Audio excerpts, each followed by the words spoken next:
দর্শক, আজ সুইজারল্যান্ডের জেনেভায় ইরান এবং আমেরিকার মধ্যে যে গুরুত্বপূর্ণ বৈঠক হওয়ার কথা ছিল সেটি আপাতত হচ্ছে না।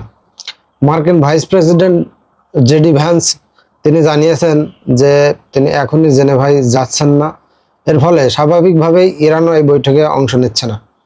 তো দর্শক, ধারণা করা হচ্ছে চলতি সপ্তাহের শেষের দিকে এই বৈঠক হয়তো আবারও নতুন করে হতে পারে, তবে এখনো নির্দিষ্ট কোনো তারিখ ঘোষণা করা হয়নি।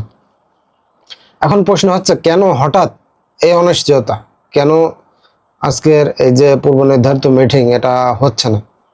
বিভিন্ন আন্তর্জাতিক গণমাধ্যমের তথ্য অনুযায়ী লেবাননে ইসরায়েলের হামলা অব্যাহত থাকার যে একটা বিষয় তথ্য আমরা জানতে পারছি, ইরান মূলত এই লেবাননে হামলার কারণেই একটা অসন্তোষ প্রকাশ করেছে। কারণ সাম্প্রতিক সমঝোতার একটি অন্যতম গুরুত্বপূর্ণ বিষয় হচ্ছে এই আঞ্চলিক উত্তেজনা কমানো এবং যুদ্ধবিরতির যে পরিবেশ, এই পরিবেশটা তৈরি করা।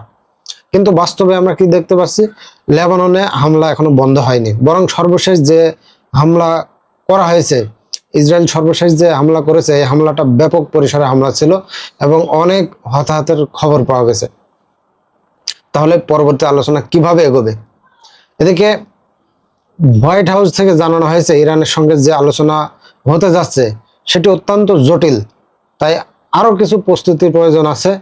সেই কারণেই আপাতত সফর স্থগিত করা হয়েছে। তো দর্শক, এর আগে ইরান এবং যুক্তরাষ্ট্রের মধ্যে একটি সমঝোতা স্মারকে দুই পক্ষই সম্মত হয়ে স্বাক্ষর করেছে। এই বিষয়টা তো আমরা অলরেডি জানি।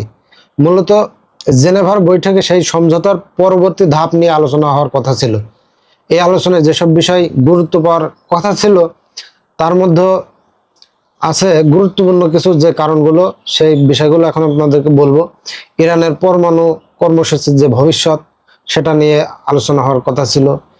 ইউরেনিয়াম সমৃদ্ধকরণ যে একটা নীতিমালা, অর্থনৈতিক নিষেধাজ্ঞা প্রত্যাহারের যে বিষয়, এবং আগামী যে 60 দিনের মধ্যে চূড়ান্ত একটা যুদ্ধবিরতির রূপরেখা তৈরি করা হবে, সেই বিষয়গুলো নিয়েই মূলত এই আলোচনায় কথা বলার কথা ছিল। কিন্তু শুরুতেই বৈঠক স্থগিত হয়, পুরো প্রক্রিয়াটা ঘিরে একটা অনিশ্চয়তা তৈরি হয়েছে। তবে এর মধ্যে কিছু ইতিবাচক দিকও দেখা যাচ্ছে। সেটি হচ্ছে, সেন্টকমের পক্ষ থেকে জানানো হয়েছে যে হরমুজ প্রণালী এলাকায় তাদের যে ব্লকাড ছিল সেটি প্রত্যাহার করা হয়েছে। অন্যদিকে ইরানও সাময়িকভাবে জাহাজ চলাচলের স্বাভাবিক পরিবেশ তৈরি করে দিয়েছে, ফলে বিভিন্ন দেশের বাণিজ্যিক জাহাজ আবারও স্বাভাবিকভাবে চলাচল শুরু করেছে। তেল পরিবহনেও একটা ইতিবাচক প্রভাব পড়া শুরু হয়েছে। আরেকটি গুরুত্বপূর্ণ বিষয় হচ্ছে, চীন, রাশিয়া প্রকাশ্যে এই সমঝোতা প্রক্রিয়াকে স্বাগত জানিয়েছে।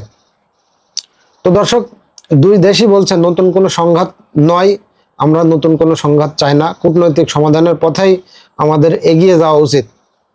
কিন্তু এখানে ইসরায়েল একটা ব্যাঘাত সৃষ্টি করছে। ইরান এবং আমেরিকা উভয় পক্ষই এখন পরিস্থিতি শান্ত রাখার জন্য চেষ্টা করছে এবং পরবর্তী আলোচনা চালিয়ে যাওয়ার জন্য যে যা কিছু করার দরকার সেগুলো তারা চালিয়ে যাওয়ার জন্য এখনো পর্যন্ত যথেষ্ট চেষ্টা করছে।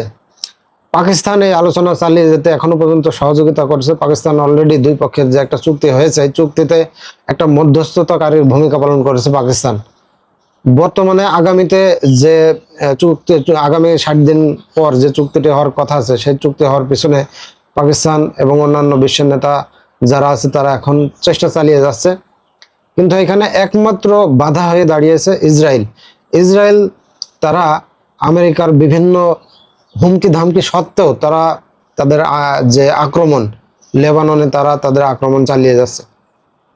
তো দর্শক, এখন প্রশ্ন হচ্ছে, ইরান এবং আমেরিকার মধ্যে এই যে সমঝোতা, এটা কি শেষ পর্যন্ত কার্যকর হবে?